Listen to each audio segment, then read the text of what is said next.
On today's episode of Locked On Avalanche, let's play a game of What's More Likely, Mr. Sullivan. I have a pretty good idea that Val Nichuskin might get brought up in this thing. Let's do it. New episode of Locked On Avalanche coming at you.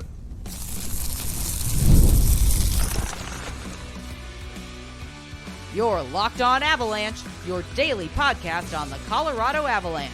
Part of the Locked On Podcast Network. Your team every day. All right, everybody, welcome to the Locked On Avalanche podcast, part of the Locked On Podcast Network, your team every day. I'm your host, Chris Maselli. With me, as always, Mr. Shaggy Von Doom, Kyle Sullivan. Thank you for tuning in and making it your first listen of the day. Always appreciated. Make sure you're following us on our social media outlets, LOPN_Avalanche on Twitter, X, Locked On Avalanche, Instagram, and Threads. Questions, comments, concerns, opinions, LockedOnAvalanche@gmail.com. And follow us on our YouTube channel. Hit subscribe, get notified when a new show goes live. And make sure you're subscribed to our subtext as well. Link to that's in the show notes below, because when you do, you chat with Kyle and I one-on-one. We get your opinion, everything Avalanche related, which we share on this very podcast. And we will be getting the input of people in our subtext crew on these what's more likely scenarios that we're going to throw out to, I'm going to throw them out to Kyle. We'll answer them. And then I'm sure people have some comments in the comment section. So I guess this is like a prediction show, kind of. Oh, I mean, what was Johnny Carson, the great? What was that Karnak? thing? Yeah. Yes. What was that called? I forgot that. I think it was Karnak or something like that. I mean, I don't know. Can you hold them? I mean, we're only in July. You know what? Can we be held to these? Are we doing this now? Okay. You hold me to it. Hold me to it. I'm going straight off feels and vibes.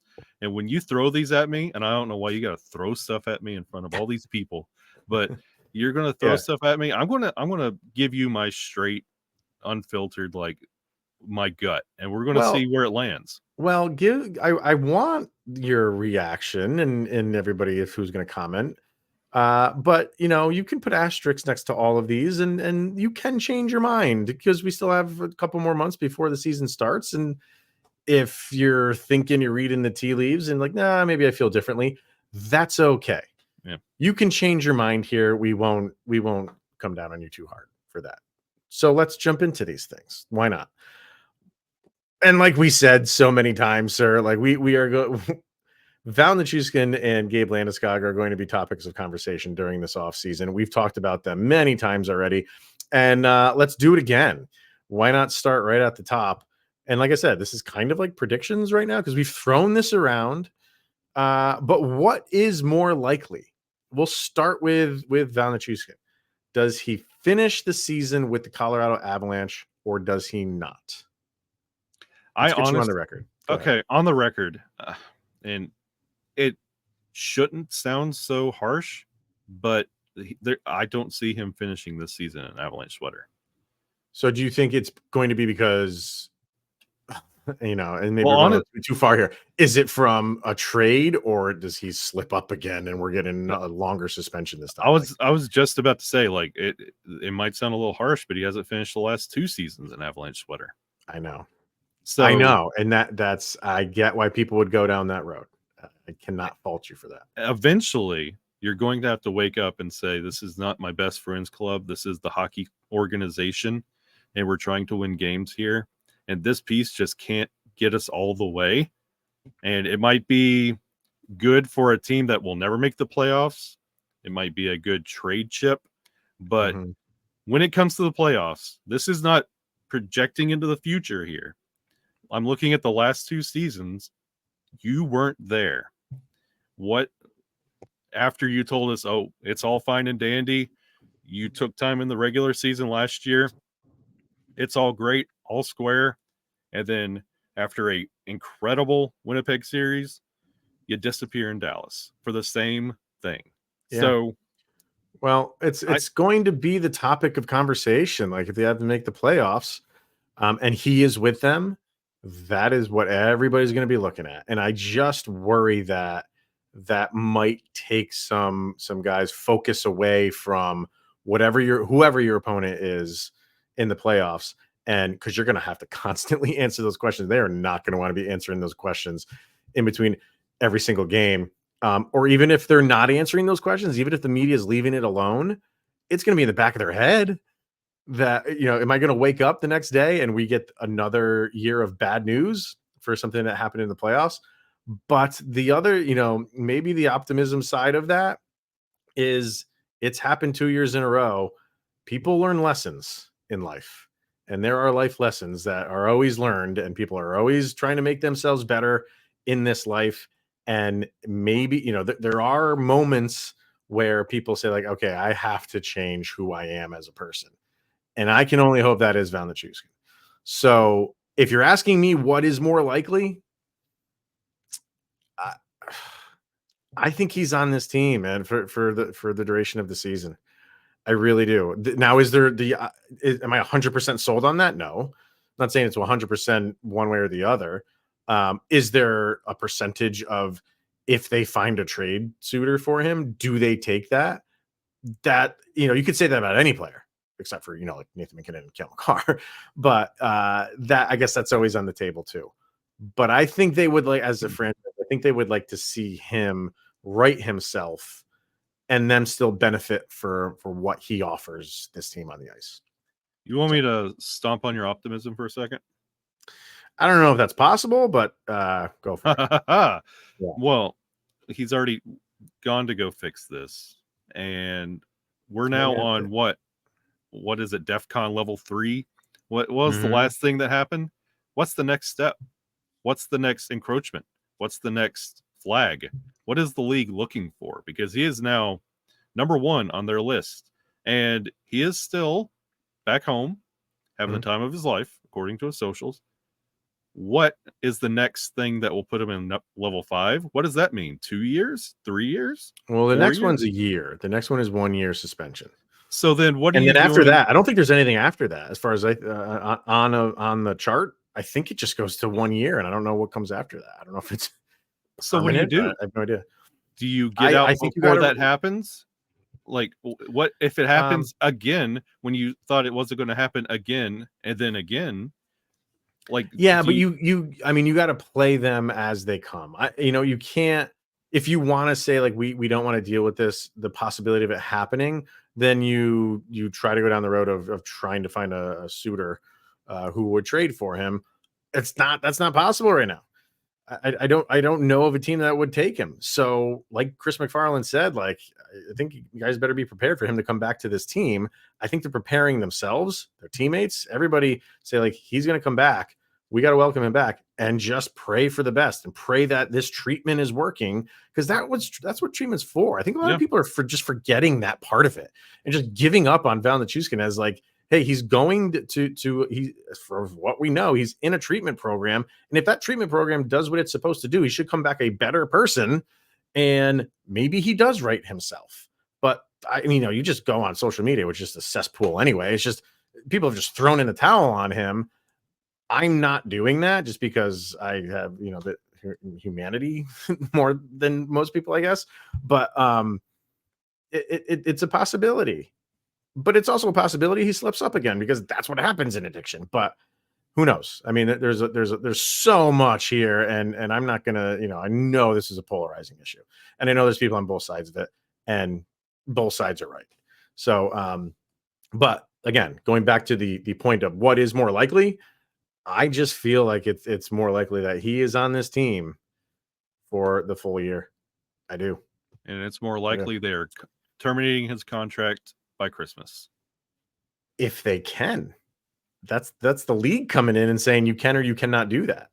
They can't just terminate it because they don't like him anymore. It doesn't work that way. They are working on it. Could be.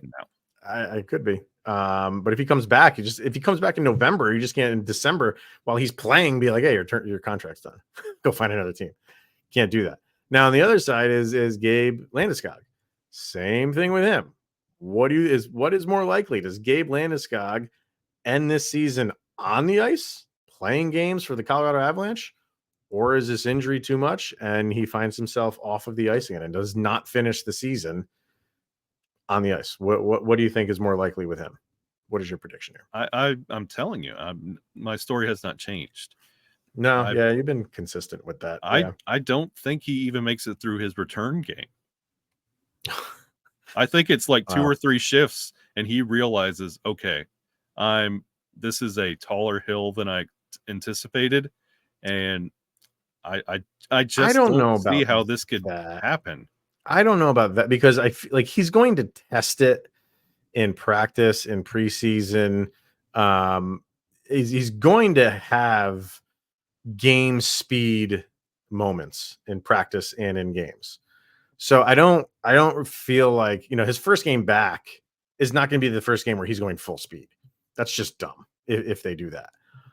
But I also don't feel like when he is testing at full speed in practice and in a game, he might not go the full time on ice that he's expecting of himself in those things. They might just throw him out there, like you're saying, like for a few shifts. You expect Gabe Landeskog to play 20 minutes a night. Maybe he only plays 5 to 7 minutes a night in these preseason games, and goes full bore practice, but they're not really going to hit him in practice that much. So it is a different question when you finally do start the regular season. And that is where I don't feel like the first game is where you're gonna be like, no, this is too much. I want to see how it holds up over the course of a hockey season that is taxing on the most chiseled body. You know what I mean? So where it goes, I mean, it is going to be a week to week thing. And how do you feel? And you could feel great. And then in January, you could just make the wrong move and like, oh, that hurts a little bit. And now are you out for a limited amount of time? So yeah, I'm not all season long. I am not going to be like if he gets like 10 games in and he feels pretty good, I'm not going to be like Landeskog's good. I'm going to be like concerned all year long. Is there just a shift that he took that he just tweaked it a little bit? And now do we have to monitor that? Bo Byram 2.0. Exactly. That's exactly what I was thinking of. Was Bo Byram. Every time he gets hit, you're like, oh boy, is he going to be out tomorrow? Because when you compensate for an injury, you're doubling the stress on the counterpart. So you're just making it worse on your good knee, and then it's going to degrade over time. It's just it's the tale as old as time. So to answer the question, what's more likely? You do not feel that he will finish the season? No. It's tough. I mean, it's tough to right now. I want him to, obviously, but it is tough to answer that he will because he's been out for 2 years. So, man, he wants to go out on his terms, and he doesn't want to go out a broken man, and he'll call it before that happens. Yeah. A couple more questions we got, and we got some subtext people in here too, and their thoughts on this. So we'll get our first break in and more of this what's more likely episode right after this. All right, let's hear from FanDuel because we love sports and we love them so much that we never want them to stop. But as the playoffs of the NBA and the NHL are now all over with, we get fewer and fewer games. And Kyle, are the sports sportsing like you want them to? Not as sportsy as I want them to be. You want them to be more sportsish. Yeah, you want them to be sportsier than they are sportsing. So we want them to be more sportsing. And FanDuel, they let us keep doing that with sports. They keep the sports going whenever we want them to. And all we have to do is open up the app and dream up bets any time that we're in the mood. And this summer, FanDuel is hooking up all customers with a boost or a bonus daily. That's right. There's something for everyone every day, all summer long. So head over to FanDuel.com and make the most out of your sportsing summer. That's FanDuel, official sports betting partner of Major League Baseball. Checking in with some people over on subtext for those first two questions that we asked. Heather says, Val finishes with us. I don't think anyone else would trust him. It's either us or no one. It's kind of like a different angle to take on it. It's like she finishes with us because there's nobody else out there. So there's nobody else out there right now that if they wanted to trade him. And she kind of feels that's going to hold true for the rest of the year, which she's not wrong there. Columbus needs to make an impact. Everyone wants to ship everybody to Columbus right now. Why is that the dumping ground? Is that the new Arizona? Now look at their arena. I mean, if we don't want someone, Columbus, want to take this guy? Yeah. She also says, "Oh, captain, my captain, you will skate again with the Avs." So, but I don't know if she thinks that he's going to finish the season with the Avs. That was, Oh, I don't know. I agree there. He will skate again with the Avs. Oh yeah, absolutely. He Will it definitely be will. a game 82? I don't know. Coy, let's see here. He says with the Avs, I'm just not sure they can move on from Val. For Landeskog, he says he thinks he'll finish off the ice. I hope I'm wrong about Landy, but you have to be somewhat cynical about being told, quote, he will play so many times and then ends up not. I don't think they've told you that he will play in that, like, it's right around the corner. They've told you timelines. They've told you like, oh, it's 12 weeks was the first one, I think. And then, we're counting down those weeks. And then before that's up, it's like, well, we got to push it back. So it was never a thing where it's like, hey, he's days away or he's even like a week or so away. But I get what he's saying. And, and then the second time was just like, we know he's out for the year. I lost hope when we stopped doing the days until Landy returns graphic. We were doing that. And I don't remember what we got to. I think we got to like, it was pretty low, man. It was like, I think it was in the teens, maybe. I think you even drummed up a negative. We were going in that direction, yeah. And it never worked out. So, well, we talked about Val, we talked about Gabe. Let's talk about Mikko. And the extension for Mikko Rantanen has not come yet. I think people are feeling like that could be the next thing on deck for the Avalanche if they do any dealing within their team. It would probably be that. There's no more free agents to sign. Sure, you can make a trade, I guess, and maybe some minor trade, but a big move would likely be the Mikko extension. And I think we all feel like that will happen. When, we don't know, but whenever it does, I guess the question is, what is more likely, a 5 to 6 year contract extension or the 7 to 8 being the max year contract? What do you think? Because the 7 to 8 takes him into his late 30s. And when we are talking about his deal, I think everybody's in agreement that it's in the low end 10.5, high end 11.5. I don't think he touches 12, but in the 11 range. And do you want to be paying a 37, 38-year-old $11 million? I don't know. So that is the question. Do you feel like it's more on the 5 to 6 or the 7 to 8 term? Ask the Los Angeles Kings how that worked out for them. And that's honestly what you run the risk of is yes, you have the talent and they got you a cup, but you've got to start playing smart with this. I think it's a 5 to 6. Like if you had to ask me, because I get it. Mikko's incredible. He's wonderful. It's astounding. And this goes back again to the Val thing and the Landy thing. If those two pieces were intact this whole time, you would expect there to be another cup in this window, maybe 2. And then this would change the conversation to like, 7, 8. Give them, let's max it out and have Commissioner Bettman tell us no. Because you want to lock up this core for as long as possible. But right now, you're no better than Washington and St. Louis. Like, you have your one cup, and now what?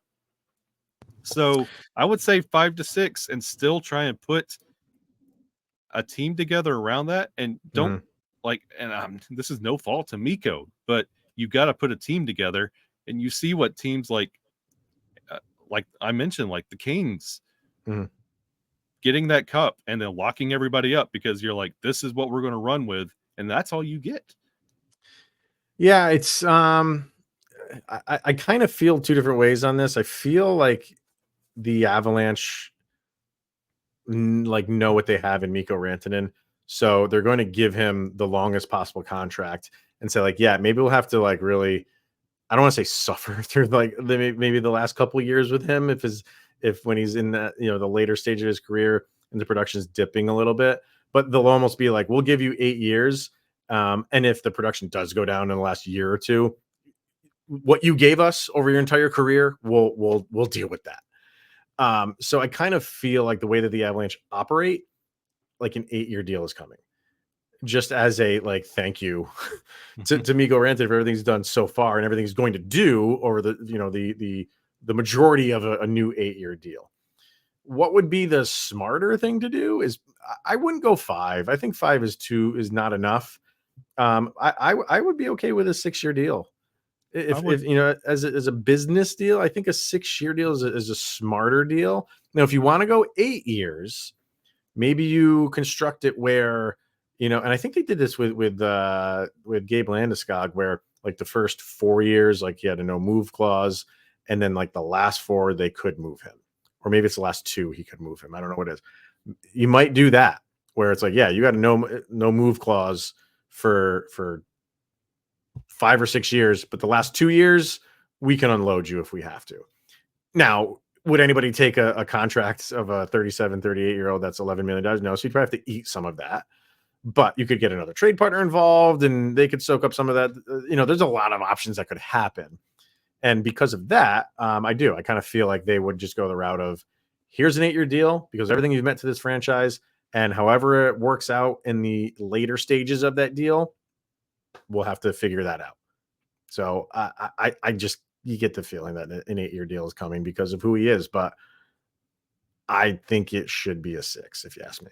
Yeah, give me a 6-year deal. I have kids. I don't want them to grow up and start appreciating hockey and then get to the end of the Nate contract and the Mikko contract, and they're like, oh, this team just can't get it together. Right. I don't want them to see that. Because then if you do a 6-year deal, because that doesn't kick in until after this year, then his contract and Nate's contract are up at the same time. Mm-hmm. And that is a big chunk that comes up. Who knows what to do with Nathan McKinnon after that? Who knows, but wow. Mm-hmm. Crazy. Vargar, he says Mikko is getting a 7-year deal. He doesn't throw out the term, and we didn't ask for term, or not term. I'm sorry, dollar amounts. We didn't ask for dollar amounts. Whatever his goal total is, put a point right in the middle of it. Yeah. 32 goals, 3.2. Coy says 7 to 8. Can't replace him. Angry Moose and all. So I didn't want to do a 5-year deal, a 6 or 7, because I think most people would say a 6 or 7-year deal. Yeah.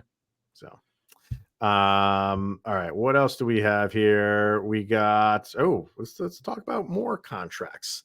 Let's just take a quick little break and then we'll come back and we'll talk more contracts. This time, Jonathan Drouin. Ooh, let's do that after this. All right. This one came from Heather, actually, over on subtext.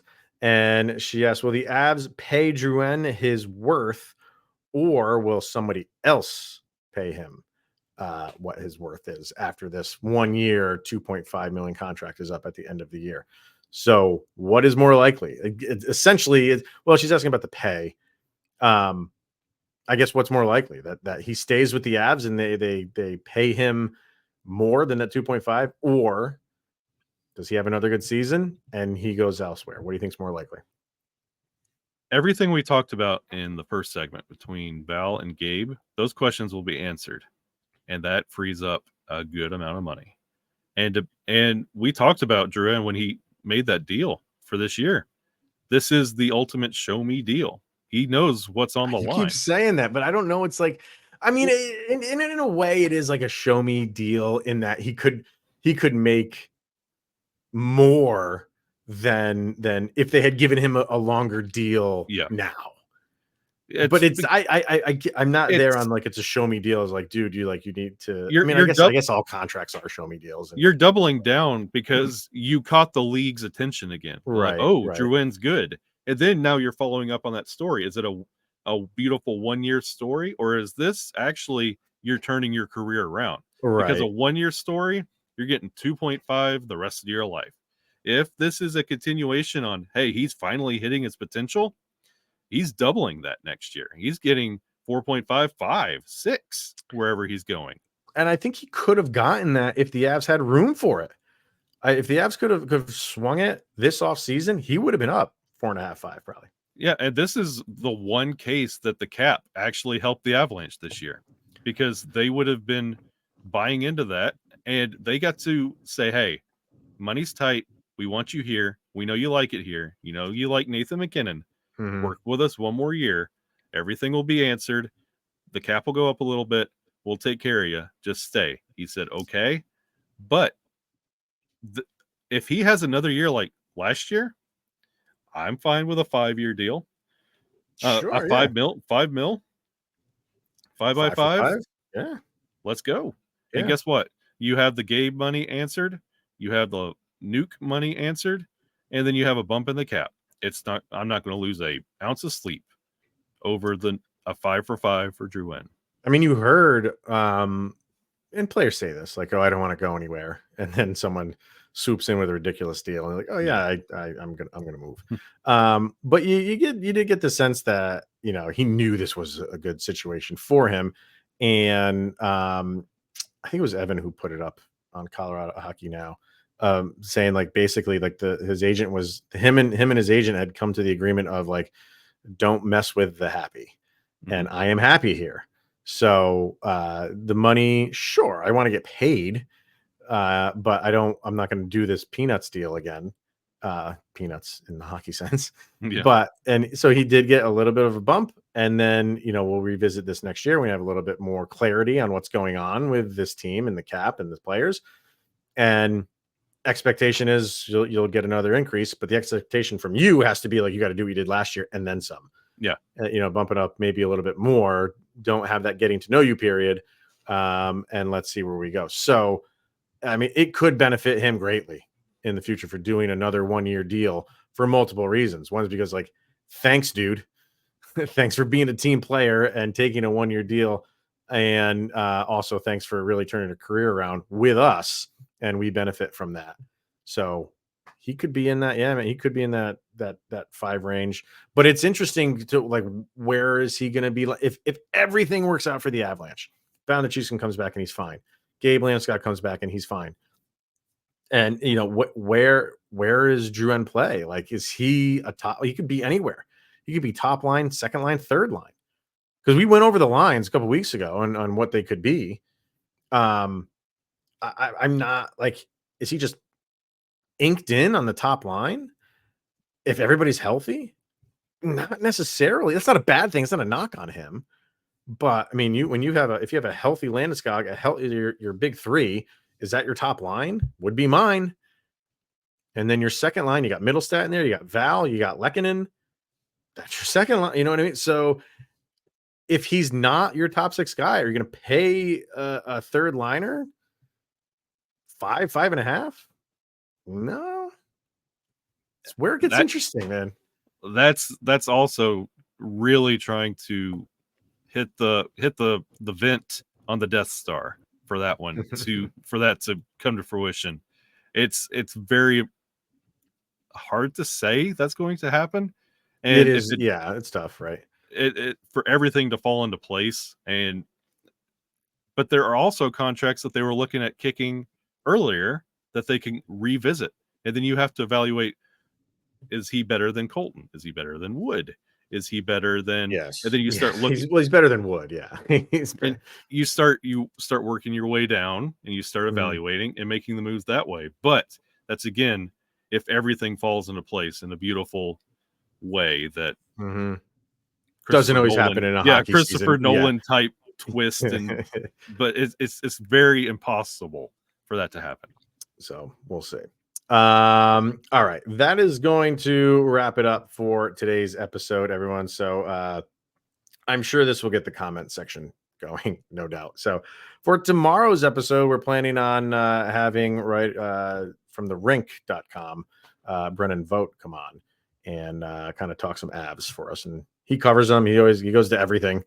So he's going to come on and we'll chat some Avs and off-season stuff. So that will be for tomorrow's episode. But for this one, thank you for tuning in and making it your first listen of the day. That is always appreciated. And for Mr. Shaggy Von Doom, Kyle Sullivan, I am Chris Maselli. This is the Locked On Avalanche podcast, and we'll see you guys tomorrow.